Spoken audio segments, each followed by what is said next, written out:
ஓம் சாந்தி. எல்லோரும் சந்தோஷமாக இருக்கிறீங்களா? இன்றைக்கி திருக்குரான் 5வது அல்மைதா அப்படிங்கிற அதிகாரத்தில் 45வது வசனத்தில் வந்து நம்ம பார்க்க போகிறோம்.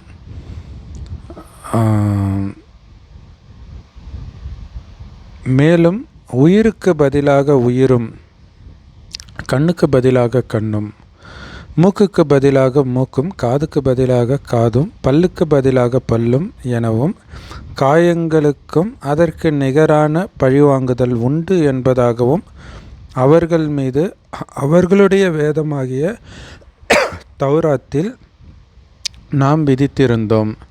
பின்னர் எவரேனும் பழிவாங்குவதை மன்னித்து தானமாக விட்டுவிட்டால் அது அவருடைய தீவினைக்கு பரிகாரமாகிவிடும். இன்னும் எவர் அல்லாஹ் இறக்கியதை கொண்டு தீர்ப்பளிக்கவில்லையோ அத்தகையோர்தாம் அநியாயக்காரர்கள் ஆவார்கள். 46.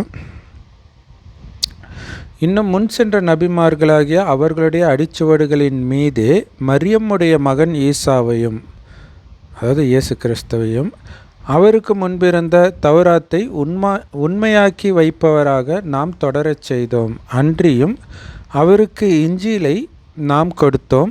அதிலும் நேர்வழியும் பிரகாசமும் இருந்தன. அது அவருக்கு முன்பிருந்த தௌராத்தை உண்மையாக்குவதாகவும் பயபக்தியுடையவருக்கு அது ஒரு நேர்வழி காட்டியாகவும் நல்லுபதேசமாகவும் இருந்தது. ஸோ இதை ஆக்சுவலாக கரெக்டாக புரிஞ்சுக்கணும் அப்படின்னா இதே மாதிரியே பைபிளில் ஒன்று வரும். அதுவும் மத்தேயு 5வது அதிகாரத்தில் 20 வசனத்திற்கு முன்பு வரை ஒரு 4-5 வசனம் என்ன இருக்கும் அப்படின்னா, நான் வந்து இதுக்கு முன்பு கொடுக்கப்பட்ட வேதங்களை, அதாவது தோரா யூதர்களுடையதை பொய்ப்பிக்க வந்திருக்கிறேன்னு நினைக்காதீங்க. தவறிக்கூட நான் உண்மையில் அதை மெய்ப்பிக்கவே வந்தேன். உலகம் அழியும் மட்டும் அதில் இருக்கக்கூடிய ஒரு வார்த்தையாகிலும் அந்த வார்த்தையில் ஒரு ஸ்ட்ரோக் ஆஃப் எ பென் அப்படின்வாங்க, அதாவது ஒரு அந்த எழுத்தில் ஒரு வளைவு, அந்த மாதிரி விஷயம் கூட மாறாது என்று உறுதியாக சொல்கிறேன் அப்படின்னு சொல்லுவார். ஸோ அதை நான் அப்படியே மெய்ப்பிக்கிறதுக்கு தான் வந்திருக்கிறேன் அப்படின்னு சொல்லுவார். சொல்லி முடிச்சுட்டு 21 என்ன சொல்லுவார்னா, அந்த பழைய சட்டத்தில் கொலை செய்வது நியாய தீர்ப்புக்கு ஏதுவாக இருக்கும்னு சொல்லப்பட்டிருக்குது.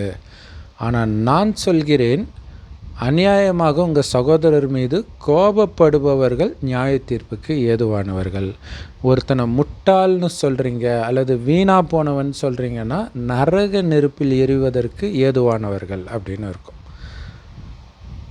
ஆனால் அப்படி பழைய சட்டம் சொல்லலை. பழைய சட்டம் கொலை செய்தால்தான் குற்றமாக சொல்லியிருக்குது. ஆனால் இவர் கோபப்பட்டாலே கொலை செய்கிறதுக்கு ஈக்குவலான தண்டனை கிடைக்கும் அப்படின்னு சொல்கிறார். அடுத்தது இந்த மாதிரி தொடர்ந்து அதுக்கப்புறம் வந்துக்கிட்டே இருக்கும். அதே மாதிரி விபச்சாரம் செய்கிறது தப்பு அப்படின்னு பழைய அந்த மோசஸோடைய சட்டத்தில் இருக்குது. ஆனால் நான் சொல்கிறேன், ஒரு பொண்ணை இச்சையாக பார்த்தாலே நீ விபச்சாரம் பண்ணிட்ட அப்படின்னு சொல்லுவார். ஸோ இது எதுவுமே பழைய ஏற்பாட்டில் கிடையாது.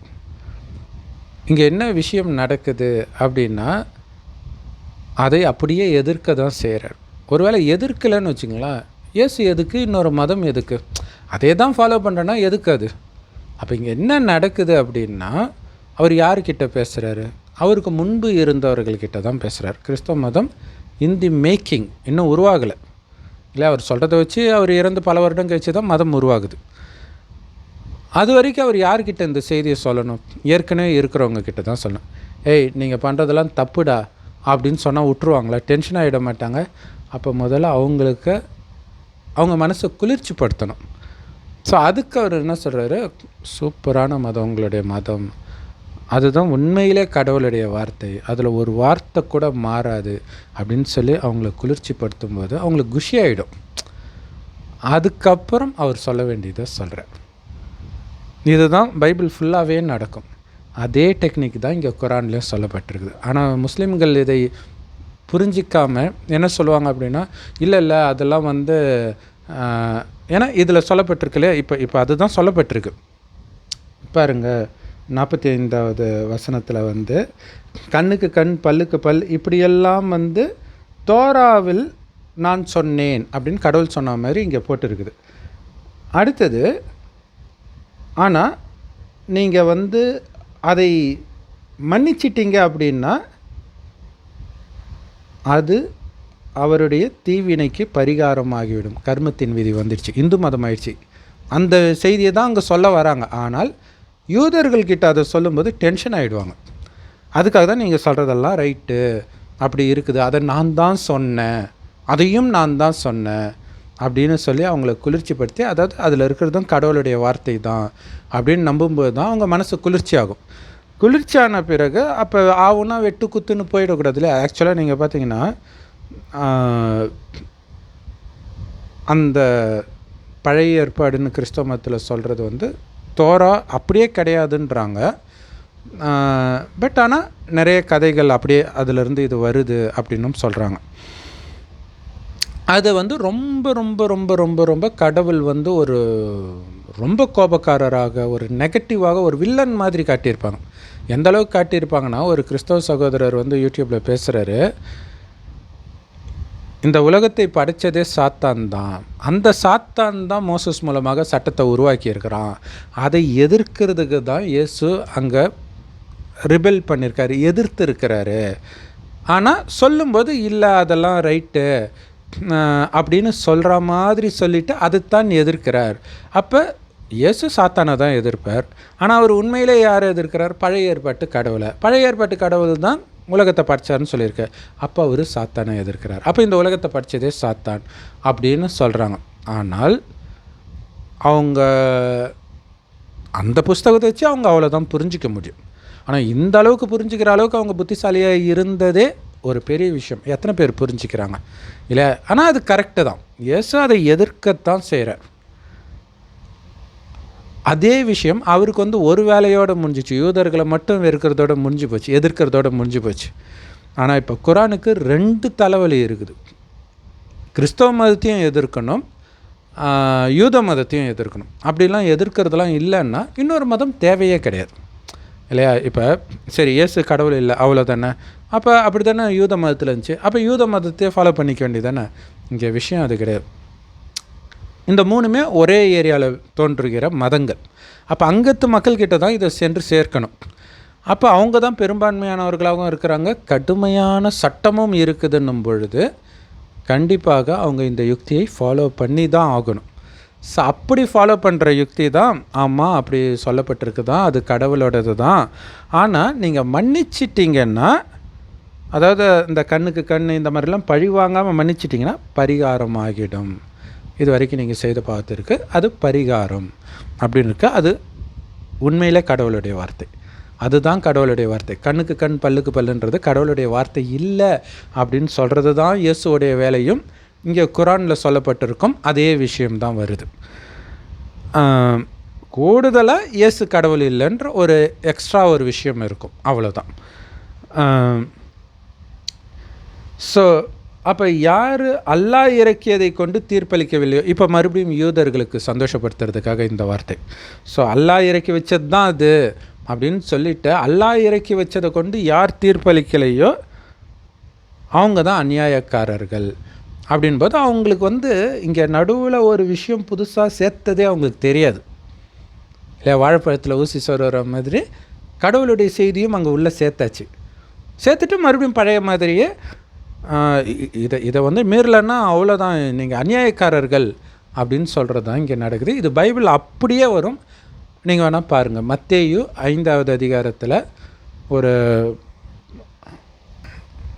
17லிருந்து 20 வரைக்கும் அது பாருங்கள். அந்த வார்த்தையை படிக்கிறோம். நியாய பிரமாணத்தை ஆனாலும் தீர்க்க தரிசனங்களை ஆனாலும் அழிக்கிறதற்கு நான் வந்தேன்னு நினைக்காதீங்க, அழிக்கிறதற்கல்ல நிறைவேற்றுகிறதற்கே வந்தேன். ஸோ இது வந்து ஒரு டெக்னிக் நாம் எல்லோருமே வாழ்க்கையில் ஃபாலோ பண்ண வேண்டியது இல்லையா. இப்போ நீங்கள் ஒரு முஸ்லீம் மதத்தை வந்து இன்னொருத்தருக்கு போதிக்கணும்னு நினைக்கிறீங்க, அல்லது நீங்கள் ஒரு கிறிஸ்தவராக இருக்கிறீங்க போதிக்கணும்னு நினைக்கிறீங்கன்னா, கிறிஸ்தவர்கள் செய்கிற மிகப்பெரிய தப்பு அதுதான். இல்லை எடுத்தோடனே இதெல்லாம் சாத்தான் அப்படின்னா அடுத்தது என்ன நடக்குன்றதை நம்ம அடிக்கடி சோஷியல் மீடியாவில் பார்க்குறோம். அப்படி இல்லாமல் நீங்கள் சொல்கிற, ஆனால் முஸ்லீம்கள் வந்து அதை கரெக்டாக கையாளுறாங்க. என்ன சொல்கிறாங்கன்னா, ஆமாம் குரானில் போட்டிருக்குது நிறைய நபிமார்களை அனுப்பி வச்சுருக்கிறோம். ஸோ அப்போ இந்து மதத்தையும் அந்த மாதிரி நபிமார்கள் உருவாக்கியிருக்கலாம். இங்கே நீங்கள் வழிபடுற தெய்வங்களாக இருக்கட்டும், குருமார்களாக இருக்கலாம், நபிமார்களாக இருக்கலாம் அப்படின்னும் போது அங்கே எதிர்க்கிற விஷயமே கிடையாது.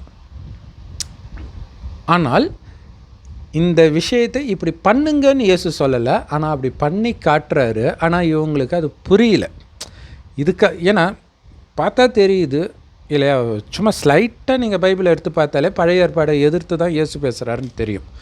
ஒன்று விடாமல் ஓய்வு நாளில் ஞாயிற்றுக்கிழமை வேலை செய்யக்கூடாது, வேலை செஞ்சால் அவன் கல்லெறிந்து கொல்லக்கடவன் அப்படின்னு மோசஸ் சட்டம் சொல்கிறது மட்டும் இல்லை, செய்யவே செய்வாங்க. ஒரு தாத்தா, வயசான தாத்தா ஞாயிற்றுக்கிழமை விறகு வெட்டிகிட்டு இருப்பார்.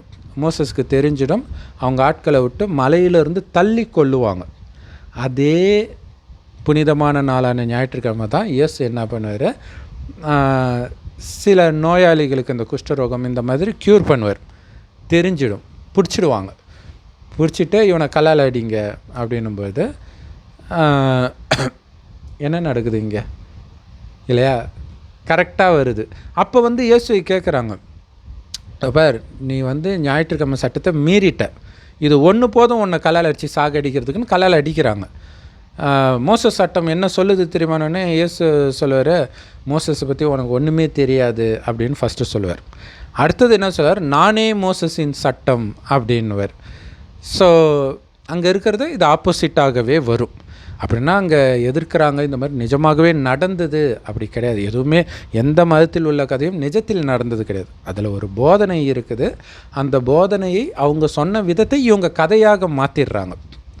ஏன்னா அவர் சொல்கிற மாதிரி நானே மோசஸின் சட்டம் அப்படின்னா கண்டிப்பாக டென்ஷன் தான் ஆவாங்க. இன்னொரு மதத்தை ஒரு வன்மையாக, உண்மையிலே யூதர்கள் அப்படி இருந்தாங்களா தெரியாது, பட் அந்த புஸ்தகத்தில் அப்படி போட்டிருக்குது. ஸோ அப்படி இருக்கக்கூடிய இடத்துல போய் நான் தான் மோசஸின் சட்டம், உனக்கு என்னடா தெரியும் மோசஸை பற்றினா என்ன ஆகும் இல்லையா? ஏன்னா அப்படி ஒரு வேளை உண்மையிலே இயேசு நடந்திருந்தால், அதில் இருக்கிறது எல்லாமே உண்மையாக இருந்தால், இன்னொரு இடத்துல என்ன சொல்லியிருப்பாருன்னா, யாரையும் எதிர்க்காதீங்க, அப்புறம் எல்லாருக்கும் ஃபேமஸாக தெரிஞ்சது ஒரு கன்னத்தில் இருந்தால் மறு கன்னத்தை காட்டுங்கன்ட்டு. அப்படி இருக்கும்போது அவர் எப்படி எதிர்த்திருப்பார்? ஸோ அந்த மாதிரி இறைவனுடைய ஞானம் எங்கெங்கெல்லாம் இருக்குதோ அதைத்தான் நம்ம பர்டிகுலராக எடுத்து சொல்லிகிட்டு இருக்கிறோம். ஸோ அடுத்தது 46வது வசனத்தில் இதுக்கு முன்னாடி இருந்த நபிமார்களுடைய அடிச்சுவடு வரிசையிலே தான் மரியம்முடைய மகன் இல்லையா, அன்னை மரியாள் உடைய மகன் இயேசு கிறிஸ்து, அவரையும்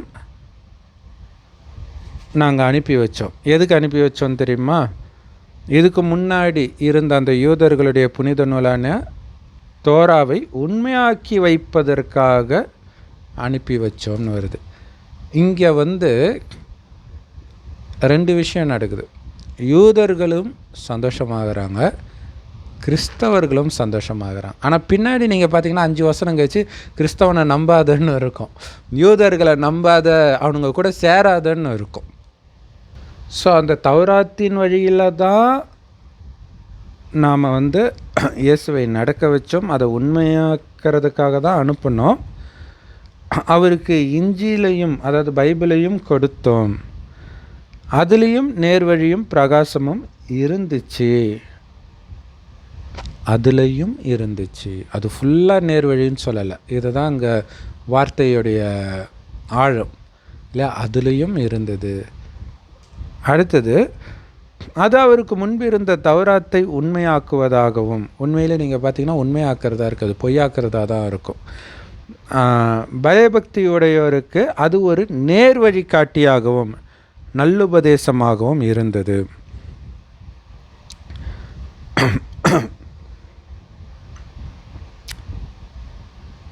ஸோ பயபக்தியுடையவருக்கு இதில் என்ன நடக்குது அப்படின்னா, இதில் ஒரு விஷயம் வந்து பார்த்துக்கணும். நிறைய இடங்களில் இந்த மதம் மாற்றம் இப்படிலாம் சொல்கிறாங்க இல்லையா, அந்த மதம் மாற்றுறது அப்படிங்கிறது ஒன்று வெளியில் பார்க்குறதுக்கு அப்படி தெரியும். அது பல காரணங்கள் சொல்கிறாங்க இல்லையா, வலுக்கட்டாயமாக மதம் மாற்றுறாங்கன்றாங்க, காசு கொடுத்து மதம் மாற்றுறாங்கன்றாங்க, ஒரு சிலர் தானாக மாறுறான்றாங்க. ஆனால் உண்மை என்னென்னா அவங்க எப்படி மாறி இருந்தாலும், அதாவது வலுக்கட்டாயமாக மாறுறது அது வேறு. ஏன்னா வலுக்கட்டாயமாக மாறுறது அந்த ஒரு பிறவி மட்டும்தான் அந்த மதத்தில் இருப்பாங்க. அடுத்த ஜென்மத்தில் டக்குன்னு அவங்களுடைய ஒரிஜினல் மதம் எதுவோ அதுக்கு வந்துடுவாங்க. இங்கே என்ன நடக்குதுன்னா, உண்மையிலே இந்த காலச்சக்கரத்தை புரிஞ்சுக்கிட்டிங்கன்னா தெரியும். இது 5000 வருட காலச்சக்கரம். இதில் முதல் பாதி சொர்க்கமாக, குறிப்பாக இதே பாரத பூமி இருக்குது. அங்கே வாழ்ந்தவர்களை தான் தேவதைகள்னு இந்துக்கள் வழிபட்டுட்டு இருக்கிறாங்க. ஏன்னா அவங்க கடவுளுக்கு ஈக்குவலாக தூய்மையாக இருப்பாங்க. காமம், கோபம், பற்று, பேராசை, அகங்காரம்னா என்னன்னே தெரியாது. அதான் இயேசு சொல்கிறார், குழந்தை மாதிரி தூய்மையாகாமல் நீங்கள் சொர்க்கத்துக்கு போக முடியாது. ஸோ அப்படி இருந்தவங்க 2500 வருஷம் கழிச்சு என்ன ஆயிடுதுன்னா, அவங்களே காமம், கோபம், பற்று, பேராசை, அகங்காரத்தில் விழறாங்க. அதனால தான் இந்து தெய்வங்கள் கோயிலில் சில சிலைகள் ஆபாசமாக சில கோயில்களில் இருக்கும். அவங்க கீழே விழறதுடைய விஷயம் அது. அப்போ தான் மதங்கள் வருது. எப்போ விழறாங்களோ அப்போ நரகம் ஆகிடுது. காரணம் என்ன, உடம்புன்னு நினச்சிடுறாங்க. அதுக்கு முன்னாடி இந்த உடலை இயக்கக்கூடிய ஆத்மா நான்ற உணர்வில் இருப்பாங்க. ஆத்மானா உயிர். அது பூர்வமத்தில் நட்சத்திரம் மாதிரி ஜொலிக்கினால் தான் இங்கே போட்டு வைக்கிற பழக்கம் இருக்குது. ஸோ ஒருவர் ஆத்மான்னு பார்க்கும்போது சதா ஆனந்தமாக இருப்பாங்க. ஏன்னா ஆத்மாவுடைய உண்மையான குணம் ஆனந்தம். எப்போ ஆத்மான்றதை மறந்து உடல்ன்ற உணர்வுக்கு வராங்களோ அப்போ தான் காமம், கோபம், பற்று, பேராசை, அகங்காரத்தில் சிக்கிறாங்க. இதுதான் சாத்தான். சாத்தான்னா தனியாக ஒரு மனுஷன்லாம் கிடையாது. காமம், கோபம், பற்று, பேராசை, அகங்காரம், இந்த 5 விகாரமானிடமும் இதே 5 விகாரம் பெண்ணிடம் உள்ள இணைந்த ரூபந்தான் 10 தலை ராவணன். அவனை தான் சாத்தான் மாயான்றாங்க. மற்றபடி 10 தலையை தூக்கிட்டு ராமாயணத்தில் சொன்ன மாதிரி எந்த மனுஷனும் எப்பவும் கிடையாது. ஆக்சுவலாக எந்த மதத்தில் உள்ள கதையும் நிஜத்தில் நடந்தது கிடையாது. ஸோ இப்போ என்ன ஆகுதுன்னா, சொர்க்கத்தில் எந்த மதமும் இருக்காது. ஆனால் அவங்க தான் ஆதி சனாதன தேவி தேவதா தர்மம்னு சொல்கிறோம். ஆனால் இன்னொரு மதம் இல்லாதனால நாங்கள் இந்த தர்மத்தை சார்ந்தவர்கள் அப்படின்னு அவங்க சொல்லவும் மாட்டாங்க. அவங்களுக்கும் தெரியாது. 2500 வருஷம் கழித்து என்ன ஆயிடுது, இந்த பூமி நரகமான பிறகு பாரதத்துக்கு ஹிந்துஸ்தான்னு பேர் வைக்கிறாங்க. அப்போ தங்களை தேவதைகள்னு சொல்லிக்கிறதுக்கு பதில் இந்துன்னு சொல்லிக்க ஆரம்பிச்சிட்டாங்க. ஏன்னா இவங்க காமத்தில் விழுந்துட்டாங்க. ஸோ ஒரு போன ஜெனரேஷன்லலாம் பார்த்திங்கன்னா பிராமணர்கள் கறி மீன் சாப்பிட மாட்டாங்க. ஆனால் இப்போ சாப்பிட ஆரம்பிச்சிட்டாங்கன்னு நினைக்கிறேன். ஸோ இப்போவும் சாப்பிடாதவங்க இருக்கிறாங்க, பட் பெரும்பாலும் சாப்பிட ஆரம்பிச்சிட்டாங்கன்னு நினைக்கிறேன். ஆனால் அப்போ பெரும்பாலும் சாப்பிட மாட்டாங்க. ஆனால் அதையும் மீறி அப்போ தான் அந்த கெட்டு போகிற டைம் வருது. ஏன்னா உலகம் அழியணும் இல்லையா. ஸோ அவங்களும் கொஞ்சம் அந்த சுவைக்கிறாங்க. அப்படின்னா அடிமையாக ஆயிட்டாங்கன்னு வச்சுக்கலாம் கறி மீனுக்கு. அதுக்கப்புறம் தன்னை ஐயருன்னு சொல்லிக்க மாட்டாங்க. ஏன்னா நம்மளுடைய உயர்ந்த குலத்துக்கு கெட்ட பேர் வந்துடக்கூடாது அப்படிங்கிறதுக்காக. அந்த மாதிரி தான் தேவதைகள் தங்களை தேவதைன்னு சொல்லிக்காமல் இந்துன்னு சொல்லிக்கிறாங்க. அது எப்படின்னா இந்தியர்கள்னு சொல்லிக்கிற மாதிரி. இல்லை, இந்தியாவில் இருக்கிற இந்தியர்கள், இந்துஸ்தானில் இருக்கிற இந்துக்கள், அது மதம் கிடையாது. அவங்களுடைய தர்மம் ஆதி சனாதன தேவி தேவதா தர்மம். சரி, அடுத்தது நரகத்துக்கு வரும்போது, மறுஜன்மம் எடுத்து வரும்போது காமம், கோபம், பற்று, பேராசங்கத்தில் விழறாங்க. அப்போ தான் கடவுளையே முதல்ல தேடுறாங்க. அது வரைக்கும் கடவுளை பற்றிய சிந்தனையே இருக்காது. ஏன்னா அவ்வளோ ஆனந்தம். மனுஷன் துக்கம் வந்தால் தான் கடவுள் பக்கமே போவான். இப்போ எல்லாம் நாஸ்திகம் பேசின்னு இருக்கிறாங்க எல்லா மதத்துலேயும். அந்த உலக அழிவின் உச்சம் வரும்போது பாருங்கள், எவன் நாஸ்திகம் பேசுகிறான்னு. நாஸ்திகம் பேசுகிறவன்லாம் நாஸ்திகம் பேசி ரொம்ப அகங்காரத்துலலாம் அவ்வளோ சீக்கிரம் கடவுள் பக்கம் புத்தி திரும்பாது தான். அந்த ஃபெரோ கதை இருக்குது இல்லையா, மோசஸ் கதை, அந்த மாதிரி அந்த ராஜா மாதிரி தான் இருப்பாங்க. ஆனால் அடி மேலே அடி விழுந்தால் கடவுள்கிட்ட புத்தி போயிடும். ஸோ இது கடைசியில் நடக்கும். சரி, அதை விடுங்க. இங்கே கொஞ்சம் துக்கம் வந்தோடனே கடவுளுடைய நினைவு வருது. அப்போ அவங்களுக்கு நிறைய காட்சிகள் கிடைக்கிது. தியானத்தில் ஈடுபடுவாங்க, அங்கே காட்சிகள் கிடைக்கும், கனவு வரும். இதை வைத்து உருவாக்கப்படுறது தான் வேதங்கள். இந்து மதத்தில் குறிப்பாக வேதங்கள் உருவாகுது. அதே மாதிரி காட்சிகளை வச்சு தான் கோயில் இதெல்லாம் கூட கட்டுறாங்க. அப்போ அது இந்து மதம்னு சொல்ல முடியாது. தேவதை தர்மத்துடைய கீழ்நிலை அடையும் பொழுது அது இந்து மதம் ஆகுது. அப்போ தான் பக்தி ஸ்டார்ட் ஆகுது. அதே மாதிரி தான் ஒவ்வொரு மதமும் ஸ்டார்ட் ஆகுது. ஸோ இப்படி மதங்கள் ஸ்டார்ட் ஆகி கடைசியில் இறைவன் வரார். எதுக்கு வர்றாருன்னா எல்லோரையும் அழைச்சிட்டு போகிறதுக்கு. எங்கள் சொர்க்கத்துக்கு போகிறத விட இறைவன் இருக்கிற இடம். ஆனால் எல்லா மதத்துலேயும் சொர்க்கம் மேலே இருக்குதுன்னும் கடவுள் சொர்க்கத்தில் இருக்கிறாருன்னு நினைக்கிறாங்க. அதில் பாதி தான் ரைட்டு. மேலே சொர்க்கம் இல்லை, கடவுள் இருக்கிறார். சொர்க்கம் இதே பூமி தான் இருந்தது, ஆனால் அங்கே கடவுள் வர்றது கிடையாது. சரி, இப்போ எல்லோரையும் அழைச்சிட்டு போகணுன்னா எல்லா ஆத்மாவும் தூய்மையாக்கி தான் அழைச்சிட்டு போகணும். அப்படி தூய்மையாகிறதுக்கான வழியைத்தான் இறைவன் கொடுக்குறாரு. நீங்கள் உடம்புன்னு நினச்சதுனால தான் காமம், கோபம், பற்று, பேராசை, அகங்காரத்தில் 2500 வருடம் இந்த நரகத்தில் மூழ்கிட்டீங்க. அதுலேருந்து விடுவிக்கிறதுக்கு எந்த மதமும் வழி சொல்லலை இல்லையா? ஸோ அதுக்கு தான் கடவுள் வரார். ஏன்னா கடவுள் வர்றது மதத்தை உருவாக்கல, மதங்களற்ற சொர்க்கத்துக்கு நம்மளை அழைச்சிட்டு போகிறதுக்கு, சொர்க்கத்தை நம்ம மூலமாகவே உருவாக்குறதுக்கு. மெயினாக நம்ம குணத்தை மாற்றிக்கணும். இங்கே எல்லாம் காமம், கோபம், பற்று, பேராசை, அகங்காரம், கரிமீன், சுயநலம், பேராசை, பொறாமை எல்லாத்துலேயும் மூழ்கி இருக்கிறாங்க. ஸோ அதிலிருந்து விலகணுன்னா நான் அழியக்கூடிய உடம்பு கிடையாது, ஆத்மா. ஆத்மான்ற உணர்வில் இருக்கும்பொழுது உள்ளிருந்தே ஆனந்தம் வரும். ஏன்னா ஆத்மாவுடைய உண்மையான குணம் ஆனந்தம். ஆனந்தத்தை வெளியில் யாரோடையும் அல்லது எதன் மீதும் சார்ந்து இருக்காது. ஆனந்தம் சார்ந்து இருக்கிறதுக்கு பேர் மயக்கம். இப்போ நாம் அனுபவிச்சுட்டு இருக்கிறது மயக்கமே தவிர ஆனந்தம் கிடையாது. அந்த ஆனந்தம் எப்போ வரும்னா உடல்ன்ற உணர்வையே மறந்து தன்னை ஆத்மானு உணர்ந்து பிறரையும் ஆத்மானு பார்த்தால் வரும். ஏன்னா ஆத்மா தான் கண் வழியாக பார்க்குது, வாய் வழியாக பேசுது, அனைத்து காரியத்தையும் செய்யுது அப்படிங்கிற ஞானத்தை இப்போ கொடுத்து. ஆனால் இப்போ தெரிஞ்சுக்கிட்டீங்க, ஆனால் ஆத்மான்ற உணர்விலே இருக்க முடியாது. ஏன்னா அந்த உடல்னு நினச்சி புலனின்பத்துக்கு அடிமை ஆகிட்டிங்களா? அந்த புலனின்பத்தை தூண்டக்கூடிய விஷயம், காமத்தை தூண்டக்கூடிய விஷயம்லாம் பார்க்கும்போது மறுபடியும் நான் உடம்புன்ற உணர்வை கேட்டுட்டு வந்துடும். அதுக்கு தான் இறைவன் சொல்கிறார், என்னை நினைவு செய்தால்தான் உடல் உணர்வுலேருந்து வெளியில் வரக்கூடிய சக்தி, மாயா அல்லது சாத்தானை வெல்லக்கூடிய சக்தி உங்களுக்கு கிடைக்கும். ஆனால் கடவுள் எப்படி இருக்காருன்னு எந்த மதத்திலையும் சொல்லலை. ஸோ இறுதியில் கடவுள் சொல்கிறாரு, செம்பொன் நிறமான ஒளி உலகத்தில் நட்சத்திரம் மாதிரி நான் இருக்கிறேன், நீங்களும் அங்கேருந்து தான் வந்தீங்க.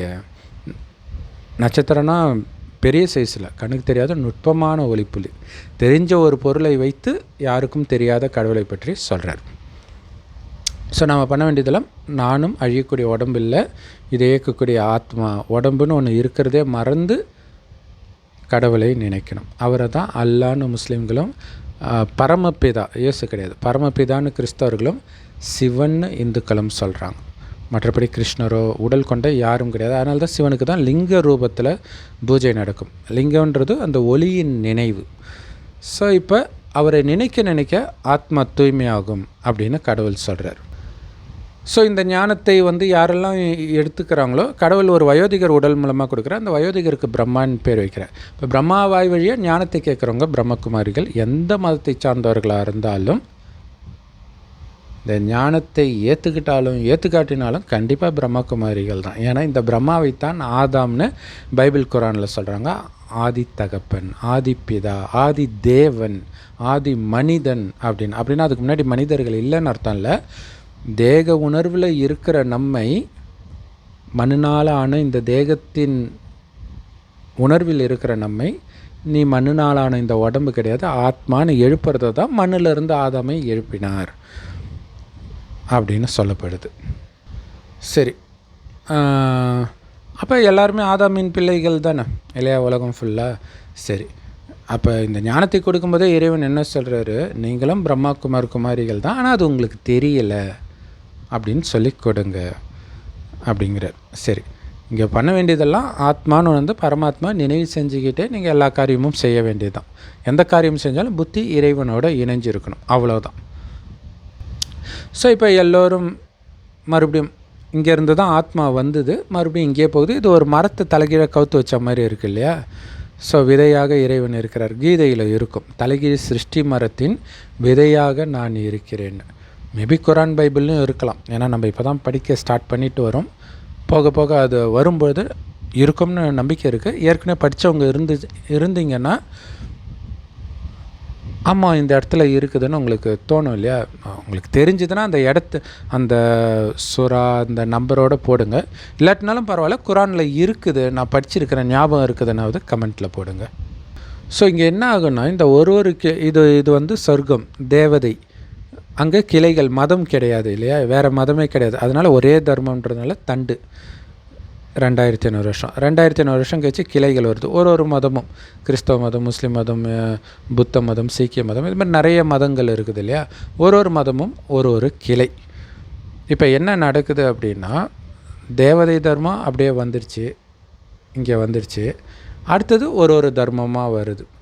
இப்போ உதாரணத்துக்கு யூத தர்மம் வருதுன்னு வச்சுக்கோங்களேன். அந்த யூத தர்மத்துடைய கிளை இருக்குது இல்லையா, அந்த அப்போ யூத தர்மத்துக்கு முன்னாடி என்ன இருந்திருக்கும்? இந்து தர்மம் தான் இருந்திருக்கும். அதை பற்றி யாருமே பேசல பாருங்க. எல்லாம் இப்ராஹிமிக் ரிலீஜன், இப்ராஹிம் ரிலீஜன் சொல்லிட்டு இருக்கிறாங்க. சரி, ஓகே. அவங்க இப்போ முகமது நபி வராருன்னா கிறிஸ்தவர்கள்கிட்ட பேசுகிறாரு, யூதர்கள்கிட்ட பேசுகிறார். இயேசு வராருன்னா யூதர்கள்கிட்ட பேசுகிறார், முஸ்லீம்கிட்ட பேச முடியாது. ஏன்னா அப்போ முஸ்லீம் தர்மமே வரல. அப்போ யூதர்கள் அந்த தர்மம் வரும்போது யாருக்கு அதை போதிச்சாங்க? அதுக்கு முன்னாடி யார் இருந்தா? தெளிவாக கொடுக்கப்பட்டிருக்குது. கண்ணுக்குட்டி வச்சு பூஜை பண்ணாங்க, நந்தி இல்லையா? ஸோ இந்து மதம் தான் இருந்திருக்கு. இங்கேருந்து தான் அது வருது. ஸோ அதனால தான் குரான்லேயும் சரி பைபிள்லேயும் சரி மூதாதையர்கள் அப்படின்னு இருக்கும். அவங்கக்கிட்ட கேட்டு பாருங்கள், அவங்கக்கிட்ட ஏன்னா அவங்கக்கிட்ட தான் உண்மை இருக்கும் இல்லையா? மூதாதையர்கள்லாம் இப்போ இந்து மதம்னு வருது. ஆனால் இந்து மதமும் கிடையாது, அதுக்கும் முன்னாடி இருந்த தேவதை தர்மம். ஆனால் அவங்களுக்கும் அது தெரியாது. எப்போ தெரியும்னா இறுதியில் அவங்க தான் இறைவனுடைய ஞானத்தை எடுப்பாங்க. அப்போ அவங்க மூலமாக மற்றவர்களுக்கு இந்த ஞானம் போகுது இல்லையா? இதை கடவுள் அந்த பிரம்மகுமாரிகள் மூலமாக கொடுக்குற முரளியில் என்ன சொல்லியிருப்பார் அப்படின்னா, நான் குழந்தைகளை மட்டுமே சந்திக்கிறேன் அப்படிங்கிறார். இதில் முஸ்லீம்கள் கடவுள் அப்பான்னு கூட, அதாவது அதில் போட்டு இருக்குது. பட் அவங்களுக்கு அது புரியாததுனால நாங்கள் அப்பான்னு ஏற்றுக்க மாட்டோம் அப்படி இப்படின்றாங்க. ஸோ இங்கே அது வேறு விஷயம். கடவுள் வந்திருக்கிறாருன்னு புரிஞ்சுக்கிட்டாலே போதும், அதுக்கப்புறம் அப்பான்றது எல்லாமே தெரிஞ்சிடும். அப்போ கடவுள் வந்திருக்கிறாருன்னு அடையாளம் கண்டுக்கிறது கோடியில் ஒருத்தர் தான் அடையாளம் கண்டுக்கிறாங்க. அதனால் அவங்க தான் நேரடியாக ஞானம் எடுக்கிறாங்க. மற்றவங்க வந்தாங்கன்னா என் குழந்தைங்க கிட்ட கற்றுக்கோங்க அப்படின்னு நான் சொல்லிடுவேன்றார். அந்த குழந்தைகள் தான் இறை தூதர்கள். இப்போ இறைவனுடைய செய்தியை நாம் கொடுக்குறோம். இதே குழந்தைகள் தான் அடுத்த கல்பத்தில், ஏன்னா இந்த கல்பத்தில் என்ன நடக்குதோ அது திரும்ப திரும்ப நடக்கும் ஒவ்வொரு கல்பத்திலும். இப்போ இந்த வீடியோ பார்க்குறீங்கன்னா 5000 வருடம் முன்னாடி இதே 2025 இதே வீடியோ பார்த்துருப்பீங்க. ஒவ்வொரு கல்பத்திலும் இதே நாளில் இதே வீடியோ தான் நீங்கள் பார்ப்பீங்க. அந்த அளவுக்கு துல்லியமாக நடக்குது. ஸோ அப்போ இறுதியில் மட்டுமே இறைவன் வருகிறார், ஞானத்தை கொடுக்கிறார், அதை நாம் கேட்குறோம். பார்த்திங்கன்னா குரான்லேயே இறுதியில் இயேசு அல்லாஹ்வை பற்றி சொல்லுவார்னு இருக்குது. இயேசு யார்? இறை தூதர் இல்லையா? பிரம்மகுமாரிகள் தான். ஸோ அப்போ இந்த ஞானத்தை நாம் தான் சொல்கிறோம் அல்லாஹ்வை பற்றி. ஏன்னா வேறு யாருக்கும் தெரியாது அல்லாஹ்வை பற்றி. ஏன்னா அல்லாஹ்கிட்ட நம்ம தான் நேரடியாக படிக்கிறோம். நேரடியாக படிக்கிறதுனால நம்ம சொல்கிறோம். சரி, அது இருக்கட்டும். முக்கியமான ஒரு விஷயத்தை சொல்ல வந்தோம். என்னென்னா, இந்துக்கள் கிட்ட தான் யூதர்கள் இந்த ஞானத்தை, அதாவது யூத மதத்தை உருவாக்குறவங்க சொல்லியிருப்பாங்க இல்லையா? ஸோ அப்படி சொல்கிறவங்க இந்துக்களுக்கு சொல்கிறாங்க அப்படின்னா இந்துக்கள் அப்படியே ஏற்றுக்குவாங்களா? இப்போ வரைக்கும் இந்துக்கள் ஏற்றுக்கிறாங்களா? ஏற்றுக்கிறாங்களே, கொஞ்சம் பேர் மாறுறாங்களே. அவங்க இந்துக்கள் கிடையாது. இப்போ ஒரு நாட்டில், அதாவது சிதறடிக்கப்படுவார்கள் இறைவனுடைய வார்த்தையை கேட்கலன்னா அப்படின்னு பைபிளில் இருக்கும், குரான்லேயும் இருக்குது. அது சிதறடிக்கப்படுவார்கள்லாம் அப்படியே அடித்து துரத்து. அது சில இடங்களில் யுத்தங்கள்லாம் நடக்குது. இப்போ பாலஸ்தீனம் அந்த மாதிரி யுத்தம், உக்ரைனு இதெல்லாம் நடக்குது. அது டைரெக்டாக நடக்கிறது மட்டும் குறிப்பிடுறது கிடையாது. அந்தந்த மதம் தோன்றிய அந்த நாட்டில், இப்போ சவுதி அரேபியா பணக்கார நாடு இல்லையா? இப்போவுமே பணக்கார நாடு தான், அப்பயும் அப்படி தான் இருக்கும். ஸோ அப்போ நிறைய பாவம் செய்யும்போது அந்த நாட்டை விட்டு வேறு நாட்டில் போய் பிறப்பாங்க. அங்கேயும் பாவம் செய்கிறாங்கன்னா இன்னும் ஏழ்மையான நாட்டில் போய் பிறப்பாங்க. ஆனால் எங்கே பிறப்பாங்க? இப்போ சப்போஸ் இந்தியாவில் பிறக்கிறாங்கன்னு வச்சுக்கோங்க. முஸ்லீம் மதமே இங்கே வரல, ஓகேவா? ஆனால் இங்கே பிறந்துட்டாங்க. எங்கே பிறந்திருப்பாங்க? இந்துக்களுக்கு தான் பிறந்திருப்பாங்க. அப்போ வெளியிலேருந்து யாராவது முஸ்லீம் இங்கே அந்த முஸ்லீம் மதத்தை பரப்புவாங்க. அப்போ பரப்பும்போது இந்த ஆத்மாவுக்கு அது பிடிக்கும். ஏன்னா அதோடைய ரத்தத்தில் அது ஊறி இருக்கும். ஆக்சுவலாக ரத்தம்னு சொல்லக்கூடாது, பட் அது ஒரு ஓமைக்காக சொல்கிறேன். ஏன்னா ஆத்மாவில் தான் எல்லாமே இருக்குது. ஸோ ஆத்மாவில் அது ஊறி இருக்கிறதுனால டக்குன்னு அதுதான் அவங்களுக்கு பிடிக்கும். அதேமாதிரி நிறைய பேர் நாங்கள் முஸ்லீம் மதத்தை விட்டு கிறிஸ்தவ மதத்துக்கு போயிட்டோம், யூத மதத்திலேருந்து முஸ்லீம் மதத்துக்கு வந்துட்டோம், இன்னை வரைக்கும் நிறைய பேர் வீடியோ போடுவாங்க.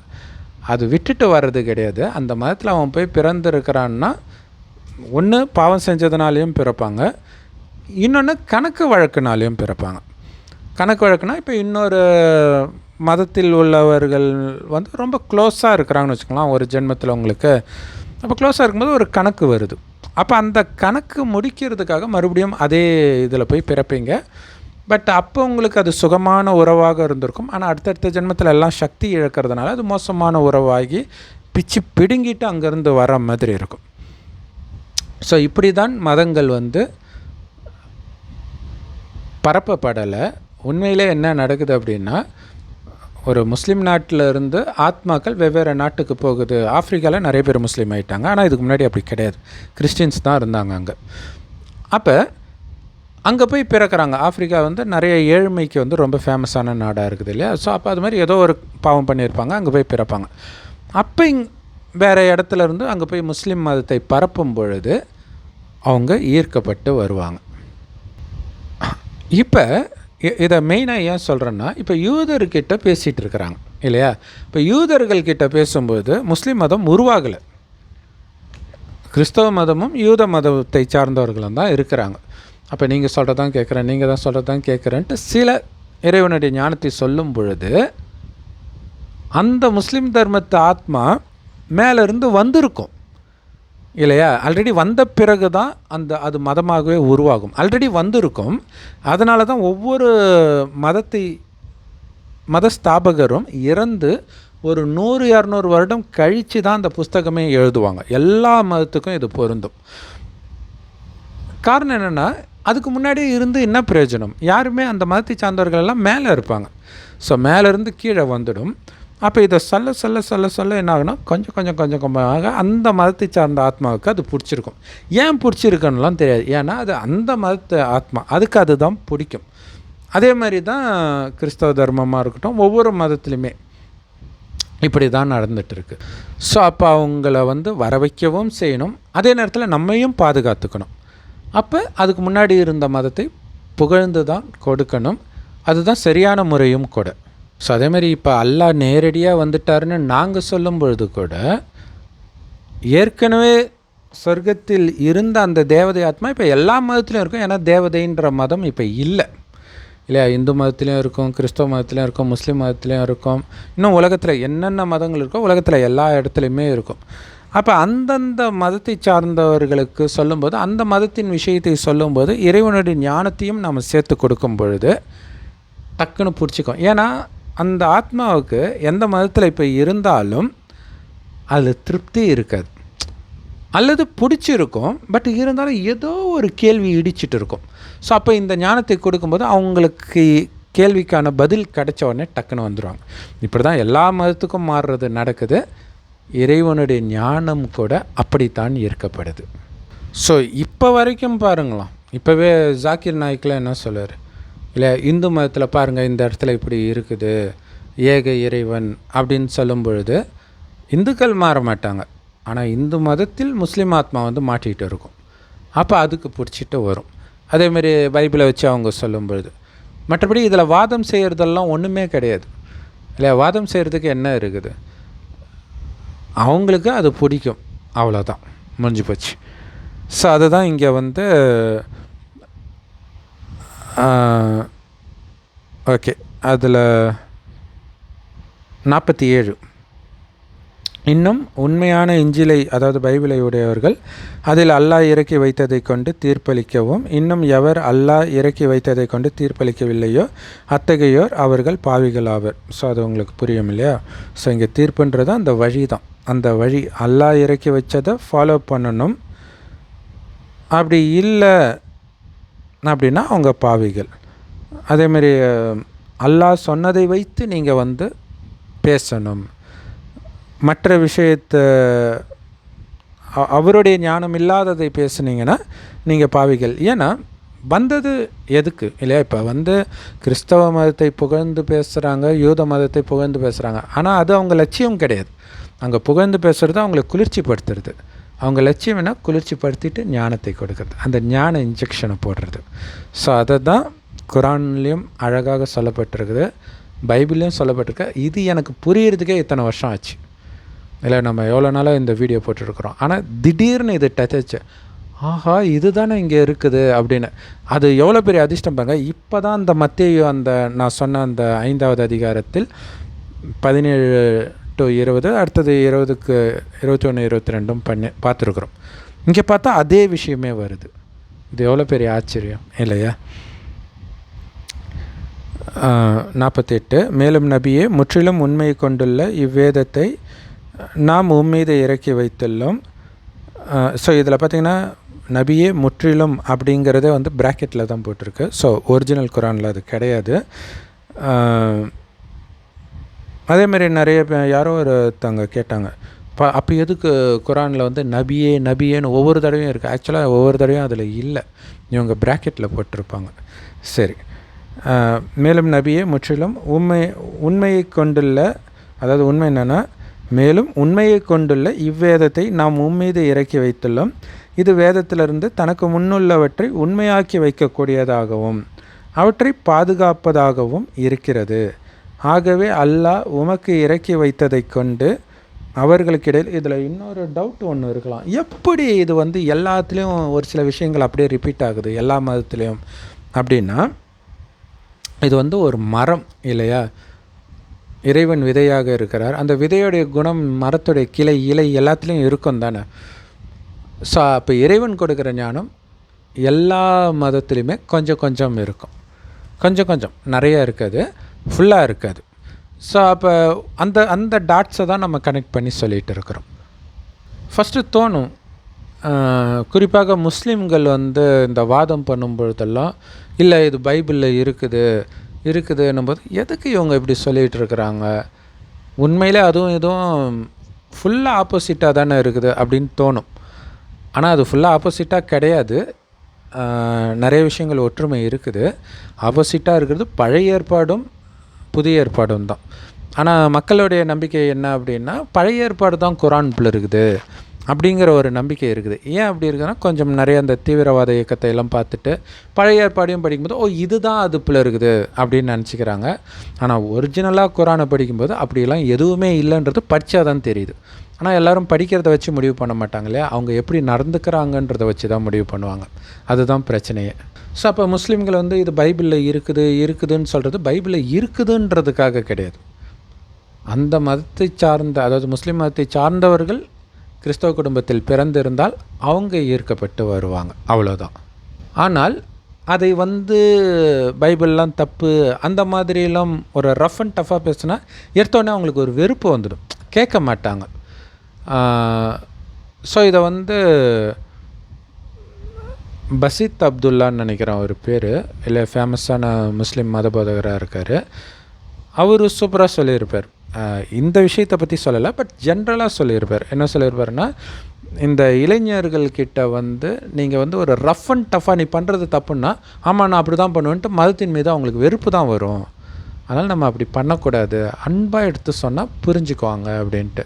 ஸோ அந்த குணம் அவருக்குள்ளே வந்து இருக்குது பாருங்க. ஜென்ரலாகவே முஸ்லீம் மத போதகர்கள்கிட்ட அந்த குணம் இருக்கும், இவர்கிட்ட கொஞ்சம் அதிகமாகவே இருக்கிறதா எனக்கு அந்த ஒரு வீடியோ பார்க்கும்போது தோணிச்சு.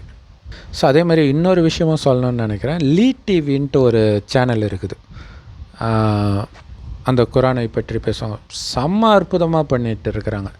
ஏன்னா மற்றவர்களும் மற்ற மதம் தாழ்ந்தது இது உயர்ந்தது, ஆனால் அவர் அந்த சகோதரர் பேசுகிறது அப்படி இருக்காது.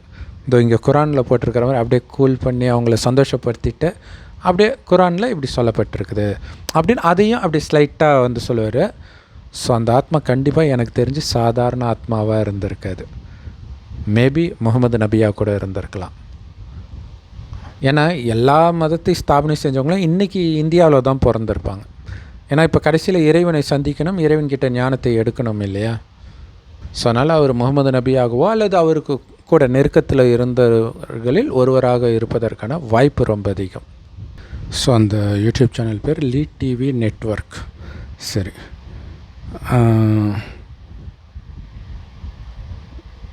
அல்லாஹ் உமக்கு இறக்கி வைத்ததை கொண்டு அவர்களுக்கு இடையில் நீர் தீர்ப்பளிப்பீராக. இன்னும் உண்மையிலிருந்து உம்மிடம் வந்ததை புறக்கணித்து விட்டு, ஆனால் இதில் இன்னொரு விஷயம் என்னென்னா, கடவுளே அல்லாவே வந்து நேரடியாக பிரம்மகுமாரிகள் மூலமாக பேசினாலுமே கூட யுக்தியாக தான் பேசணும் இல்லையா. டைரெக்டாக கடவுள் பேசும்போது நிறைய விஷயங்கள் சொல்வார்.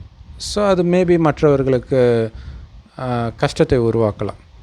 ஸோ அதே மாதிரி தான் ஒவ்வொரு மதமும் உருவாகும் பொழுது அவங்களுடைய விஷயத்தை சொல்லும்போது அது ஒரு யுக்தி, மற்ற மதத்தை வந்து மகிமை பாடிட்டு அப்படியே அவங்களுடைய ஞானத்தையும் கொடுக்கிறது.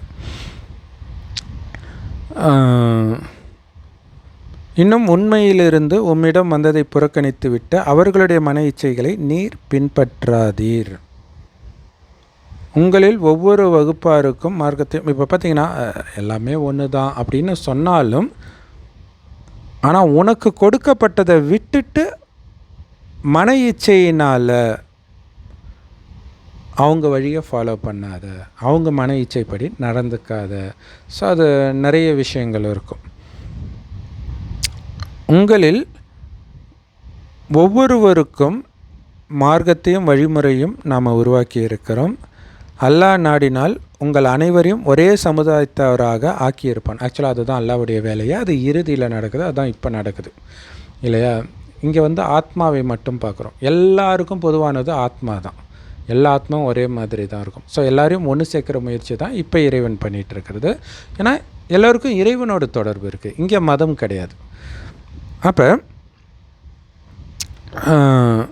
அல்லாஹ் நாடினால் உங்கள் அனைவரும் ஒரு சமுதாயத்தராக ஆக்கியிருப்பான். எனினும் உங்களுக்கு அவன் கொடுத்ததில் எவ்வாறு நடந்து கொள்கிறீர்கள் என்று உங்களை சோதிப்பதற்காக இவ்வாறு அவன் செய்திருக்கின்றான். ஆகவே நன்மைகளின் பக்கம் முந்திக் கொள்ளுங்கள். ஸோ அப்போ நன்மை யார்கிட்ட இருக்கும்? அல்லாஹ்கிட்டேயும் அல்லாஹ்வுடைய வழிகிட்டேயும் தான் இருக்கும் இல்லையா? ஸோ இப்போ ஒவ்வொரு பிரிவில் இருந்தாலும் அல்லாஹ்வுடைய வழி தெரிஞ்சிச்சுன்னா டக்குன்னு அதை நம்ம பிடிச்சிக்கணும். அதுதான் நன்மையின் பக்கம் முந்திக்கணும். ஏன்னா அல்லாஹ்வின் பக்கம்தான் உங்கள் அனைவரையும் திரும்பி செலுத்துதலும் இருக்கிறது. ஏன்னா இப்போ அல்லாஹ்கிட்ட போகணும். எல்லா ஆத்மா சொர்க்கத்துக்கு வந்தாலும் சரி, வராட்டினாலும் சரி, போய் தான் ஆகணும். ஏன்னா இதே பூமி சொர்க்கமாகுது. அப்போ அழிச்சிட்டு போகிறதுக்கான ஒரு விஷயந்தான் உலக அழிவு. இப்போ எல்லா ஆத்மாவும் போகிறதுக்கு முன்னாடி சொர்க்கத்தில் உள்ள அந்த காமம், கோபம், பற்று, பேராசைங்கன்னா என்னன்னே தெரியாத அந்த பரிசுத்த நிலையை நம்ம அடைஞ்சிட்டோன்னா, அப்படிப்பட்ட உலகத்தில் காமம், கோபம், பற்று, பேராசைங்கன்னா என்னன்னே தெரியாத உலகத்தில் நம்ம பிறப்போம். ஏன்னா ஆத்மா குணத்தை தான் எடுத்துகிட்டு போகும்.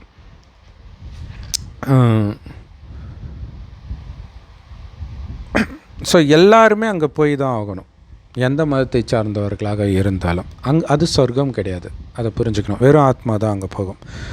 அப்பொழுது நீங்கள் எதில் மாறுபட்டு கொண்டிருந்தீர்களோ அதை அவர் உங்களுக்கு அறிவித்து விடுவான். ஸோ அதை தான் இப்போ நம்ம பண்ணிகிட்டு இருக்கிறோம் இல்லையா?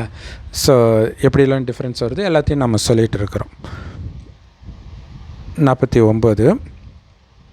மேலும் நபியே, அல்லாஹ் இறக்கி வைத்ததை கொண்டு நீர் அவர்களுக்கு இடையில் தீர்ப்பளிப்பீராக. நீர் அவர்களுடைய மன இச்சைகளை பின்பற்றி விடாதீர்கள். ஸோ ஏற்கனவே சொன்னதே தான் வருது. அன்றியும் உமக்கு அல்லாஹ் இறக்கி வைத்ததில் சிலவற்றை விட்டும் அவர்கள் உம்மை திருப்பி விடாதபடியும் நீர் அவர்களை பற்றி எச்சரிக்கையாக இருப்பீராக. ஸோ அல்லாஹ் கொடுத்ததில் சில விஷயங்கள் நம்மளால் ஃபாலோ பண்ண முடியலன்னு விட்டுடாதீங்க. அப்படி உங்களை திசை திருப்புறதுக்கு அனுமதிக்காதீங்க, எச்சரிக்கையாக இருங்க. ஏன்னா அது ஒரு ப்ராப்ளம் இருக்குது இல்லை? இன்னொரு மதத்தினர்கிட்ட அன்பாகவும் பேசுகிறோம், விலகியும் இருக்கணும். ஏன்னா இல்லாட்டினா அவங்க பக்கம் நீங்கள் போயிடுவீங்க. சரி எல்லாம் ஒன்று தானே, வாங்க கறிமீன் சாப்பிட்லாம் அப்படின்ட்டாங்கன்னா முடிஞ்சு போச்சு. எல்லோரும் ஒன்று தானே, காமத்தில் ஈடுபடுங்கன்னா சொர்க்கத்தில் காமம் இருக்காது, கறிமீன் இருக்காது. ஸோ அதே குணம் இப்போ இங்கே இருக்கணும் இல்லையா?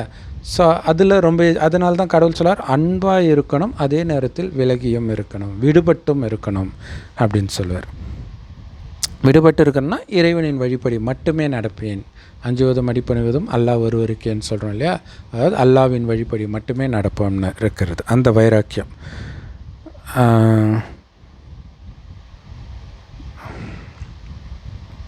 உம்முடைய தீர்ப்பை அவர்கள் புறக்கணித்து விட்டால் அப்போது அல்லாஹ் நாடுவதெல்லாம் அவர்களின் சில பாவங்களின் காரணமாக அவர்களை அவன்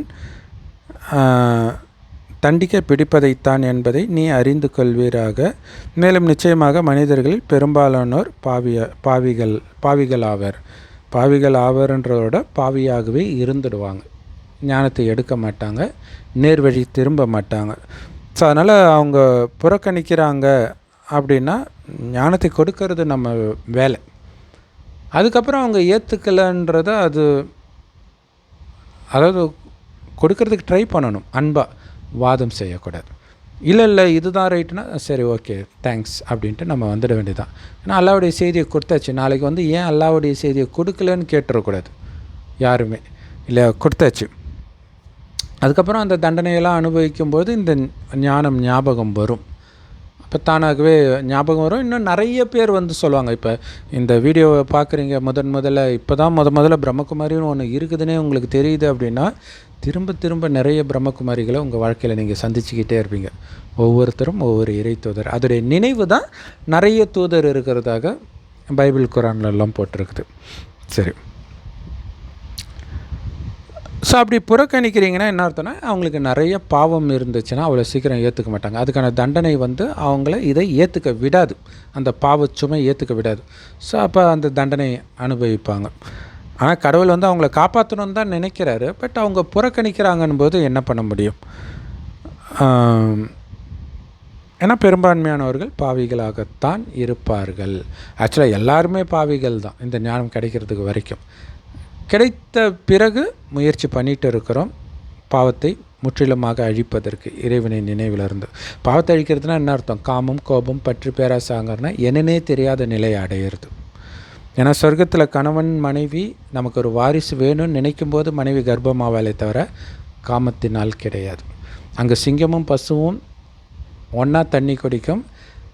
சிங்கம், புலி போன்ற விலங்குகளும் மனிதர்களும் தாவரத்தை மட்டுமே உணவாக சாப்பிடுவார்கள் அப்படின்ட்டு பைபிள் குரான்லேயும் போட்டிருக்குது.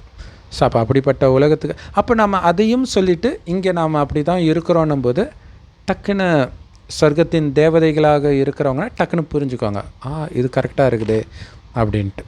சரி, 50. ஸோ இங்கே பெரும்பான்மையானவர்கள் பாவிகள் அப்படிங்கிறத வந்து வேறு விதமாக சொல்லணும்னா ரொம்ப கம்மியானவர்கள் தான் சொர்க்கத்துக்கு போவாங்க பாவத்தை அழிச்சிட்டு அப்படின்னு பாசிட்டிவாக புரிஞ்சுக்கலாம். சரி, ஏன்னா எல்லோரும் பாவிகள்னால் அது ஒரு மாதிரி இருக்குது இல்லையா? சரி, 50. அறியாமை காலத்து தீர்ப்பையா அவர்கள் தேடுகின்றனர். உறுதியாக நம்பிக்கை கொண்ட சமூகத்தாருக்கு தீர்ப்பளிப்பதில் அல்லாவை விடவும் மிக அழகானவர் யார்? அல்லாஹ் பேரே அழகன்தான். சுந்தரர், மதுரையில் இருக்கிறவங்களுக்கெல்லாம் தெரியும் இல்லையா, சிவனுக்கு சுந்தரர்னு பேர். சதா அழகாக இருப்பவர்.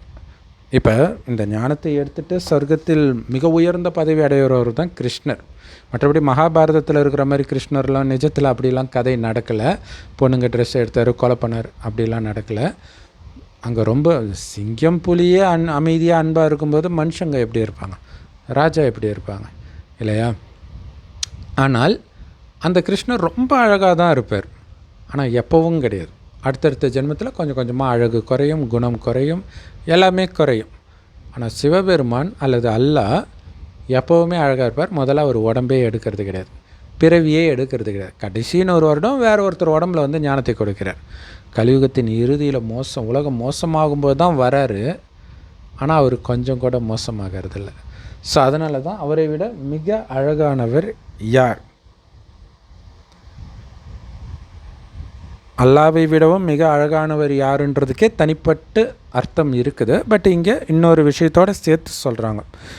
உறுதியாக நம்பிக்கை கொண்ட சமூகத்திற்கு தீர்ப்பளிப்பதில் அல்லது வழி கொடுப்பதில் அல்லாவை விட மிக அழகானவர் யார்? அல்லாவை விட அழகான வழியை காட்டுபவர் யார்? அவர் எப்போ வர்றார்? இப்போ தான் வர்றார். இறைவன் வரும்போது கொடுக்கறது தான் ஞானம். இது வரைக்கும் கிடைச்சது எல்லாமே பக்தி, மனிதர்களாக உருவாக்குனது பக்தி. ஸோ கடவுள் வந்து ஞானத்தை கொடுக்குறார்.